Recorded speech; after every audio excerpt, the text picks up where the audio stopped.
बिस्मिल्लाहिर्रहमानिर्रहीम। अगर मर्द एक ऐसी औरत से हम बिस्तरी करे जो कि उसकी बीवी नहीं है तो ये जिना कहलाता है। ज़रूरी नहीं कि साथ सोने को ही जिना कहते हैं, बल्कि छूना भी जिना का एक हिस्सा है और किसी पराई औरत को देखना आंखों का जिना है। जिना को इस्लाम में एक बहुत बड़ा गुनाह शुमार किया गया है और इस्लाम ने ऐसा करने वालों की सज़ा दुनिया में ही रखी है और मरने के बाद अल्लाह उसकी सख्त सज़ा देंगे। जिना की सज़ा क्या है और इस बारे में कुरान और हदीस में क्या अहकामात हैं, और ऐसी कौन सी 3 औरतें हैं कि जिन पर जिना की सज़ा आयद नहीं होती, अगरचे उन पर जिना का जुर्म साबित भी हो जाए, लेकिन उन पर शरई हद लागू नहीं होगी। हजरत मोहम्मद सल्लल्लाहु अलैहि वसल्लम ने फरमाया, मोमिन होते हुए तो कोई जिना कर ही नहीं सकता। अल्लाह ताला कुरान पाक में इरशाद फरमाते हैं, और देखो जिना के करीब भी ना जाओ, ये बेहयाई और बुराई का रास्ता है। अगर जिना करने वाले शादीशुदा हों तो खुले मैदान में पत्थर मार मार कर मार डाला जाए, और अगर कंवारे हों तो 100 कोड़े मारे जाएं। बाहवाला बुखारी शरीफ। आजकल देखने में आया है कि इस गुनाह में बहुत से लोग शामिल हैं, खास करके उस बाजार में जहां औरतें और मर्द जाते हैं।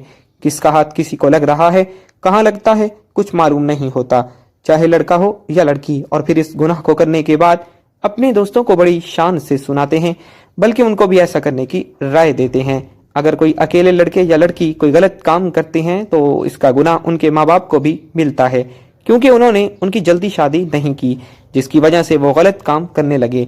और शादी की उम्र होने के बाद भी माँ बाप उनकी शादी ना करें तो अल्लाह पाक नाराज हो जाता है और उनके घर की बरकत भी ख़त्म हो जाती है, और उन माँ बाप से क़यामत के दिन अल्लाह ताला हिसाब ज़रूर मांगेगा। एक जगह अल्लाह ताला ने कुरान पाक में इरशाद फरमाया कि पाक दामन लड़कियां पाक दामन लड़कों के लिए हैं। इसका मतलब ये है कि अगर आप अच्छे हैं तो अल्लाह ताला आपको भी अच्छी बीवी या शोहर देगा। जिना एक ऐसा अमल है जिससे निस्यान एड्स, कैंसर जैसी मूजी बीमारियां फैलती हैं। जिना से इंसान का दिल मुर्दा हो जाता है, जबकि अक्सर देखने में आया है कि जब दिल मुर्दा हो गया तो फिर उसके दिल से इस्लाम की रोशनी खत्म हो जाती है, जिससे वो ईमान से खाली हो जाता है। इंसान जो भी गलत काम करता है इसकी कीमत उसके बच्चों, माँ या बहन को उस दुनिया में ही अदा करनी पड़ती है। इमाम शाफी रहमहुल्लाह अलैह कहते हैं कि जिना एक कर्ज है, अगर तू ऐसा कर्ज लेगा तो तेरे घर से यानी तेरी बहन बेटी से वसूल किया जाएगा। इस कबीरा गुनाह की और भी सजाएं हैं, लिहाजा खुद भी इससे बचें और अपने दोस्तों को भी इससे बचाएं। अगर आपने अपना जिनसी किस्सा अपने दोस्त सहेली को सुनाया और इसके दिल में भी ऐसा करने की बात आ गई और उसने वो काम कर लिया, उस गुनाह का आपको भी वैसा ही जो है सजा मिलेगी, क्योंकि आपने ही उसको गलत रास्ता दिखाया है। कुरान और हदीस में हमें जिना की सजा और इसके बुरे होने के बारे में बताया गया है। अल्लाह ताला फरमाते हैं, जिना के करीब भी ना जाओ, ये बेहयाई और बुरा रास्ता है। जानिया और जानी को कोड़े मारो, हर एक को इन दोनों में से 100 कोड़े। इसी तरह नबी करीम सल्लल्लाहु अलैहि वसल्लम ने फरमाया, शादीशुदा मर्द और औरत जिना करें तो दोनों को संसार कर दो, ये अल्लाह ताला की तरफ से सजा है। जानी ईमान की हालत में जिना नहीं करता, यानी जब वो जिना करता है तो ईमान से खाली हो जाता है। रसूल अकरम सल्लल्लाहु अलैहि वसल्लम से बड़े गुनाहों के बारे में पूछा गया तो आप सल्लल्लाहु अलैहि वसल्लम ने फरमाया, हमसाये की बीवी से गुनाह करना बड़े गुनाहों में से एक गुनाह है। जिना करने वाला मुसलमान आकिल और बालिग हो, जिसने ये जुर्म अपने इख्तियार से किया हो और जुर्म के लिए उस पर कोई जबरदस्ती ना की गई हो। रसूल अकरम सल्लल्लाहु अलैहि वसल्लम ने फरमाया, 3 किस्म के लोगों का कोई अमल नहीं लिखा जाता, यानी 3 किस्म के ऐसे लोग हैं जिन्होंने अगर जिना किया भी तो उन पर दीन इस्लाम की रूह से कोई हद लागू नहीं होती। एक तो वो कि जो नाबालिग जब तक बालिग ना हो जाए, वो शख्स जो सोया हुआ हो जब तक कि वो बेदार ना हो जाए, और तीसरा वो कि जिसका दिमागी तवाज़ुन ठीक ना हो, दीवाना हो, मजनू हो, उस पर भी इसकी कोई हद नहीं है। आप सल्लल्लाहु अलैहि वसल्लम ने फरमाया, मेरी उम्मत की भूल चूक और जिस चीज़ पर वो मजबूर किए जाएं मुआफ़ कर दिया गया है। यानी अगर आप लोगों से कोई भूल चूक हो गई है, अल्लाह ताला आपको मुआफ़ ज़रूर फरमा देंगे, या किसी चीज़ पर अगर आप लोगों को मजबूर किया गया है तो वो भी अल्लाह ताला आप लोगों को ज़रूर मुआफ़ फरमा देंगे। जिना करने वाले के लिए रजम यानी जिनाकार पर हद कायम करने का एक तरीक़ाकार बताया गया है। ज़मीन में गड्ढा खोदा जाए, जानी को उसमें खड़ा करके सीने तक उसको मिट्टी से दबा दिया जाए और फिर पत्थर मारे जाएं यहाँ तक कि वो मर जाए। ये कार्रवाई इमाम और मुसलमानों की एक जमात के सामने की जाए। अल्लाह ताला का फरमान है, اور ان کی سزا کے وقت ایمان والوں کی ایک جماعت حاضر ہونی چاہیے۔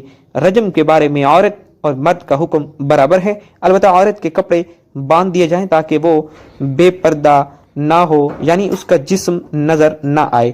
اسلام عصمت و عفت کو سب سے بڑی قیمتی متاع قرار دیتا ہے اور اس کی حفاظت کو ہر شے پر مقدم رکھتا ہے۔ چنانچہ اسلامی معاشرے میں انتہائی گھناؤنا اور بدترین جرم زنا ہے، اور اسلامی تعزیرات میں اس جرم کی سخت ترین سزا مقرر ہے۔ اللہ تعالیٰ سورہ بنی اسرائیل میں فرماتے ہیں، اور زنا کے قریب مت جاؤ، بلا شبہ وہ بے حیائی اور برائی والا راستہ ہے۔ ناظرین، اس آیت کریمہ میں زنا سے اس طرح روکا گیا ہے کہ زنا نہ تو کرو بلکہ زنا کے قریب ہی نہ جاؤ، جس سے معلوم ہوتا ہے کہ زنا ایک بہت ہی بری چیز ہے۔ حضرت عبداللہ بن مسعود رضی اللہ تعالی عنہ فرماتے ہیں کہ میں نے رسول اکرم صلی اللہ علیہ وآلہ وسلم سے پوچھا کہ سب سے بڑا گناہ کون سا ہے؟ آپ صلی اللہ علیہ وآلہ وسلم نے فرمایا، سب سے بڑا گناہ یہ ہے کہ تم اللہ کے شریک ٹھہراؤ حالانکہ اس نے تم کو پیدا کیا ہے۔ میں نے پوچھا اس کے بعد کون سا بڑا گناہ ہے؟ فرمایا کہ یہ تم اس خوف سے اپنے بچے کو قتل کر دو کہ وہ تمہارے ساتھ کھانا کھائے گا۔ میں نے پوچھا پھر کون سا بڑا گناہ ہے؟ آپ صلی اللہ علیہ وآلہ وسلم نے فرمایا یہ کہ تم اپنے پڑوسی کی بیوی سے زنا کرو۔ باحوالہ صحیح بخاری۔ ابتدائی اسلام میں زنا کی سزا یہ تھی کہ زنا کرنے والی شادی شدہ عورتوں کو تاحیات گھروں میں بند کر دیتے تھے، اور کنواری لڑکیوں یا غیر شادی شدہ مردوں کو زنا کرنے پر زنجیر و توبیخ اور ڈانٹ ڈپٹ کی جاتی تھی۔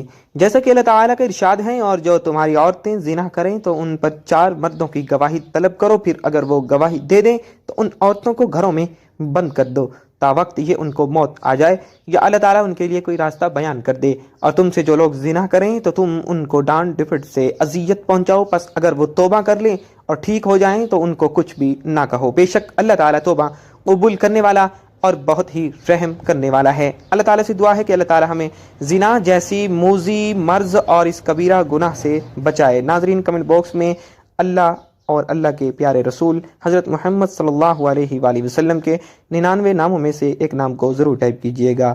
والسلام۔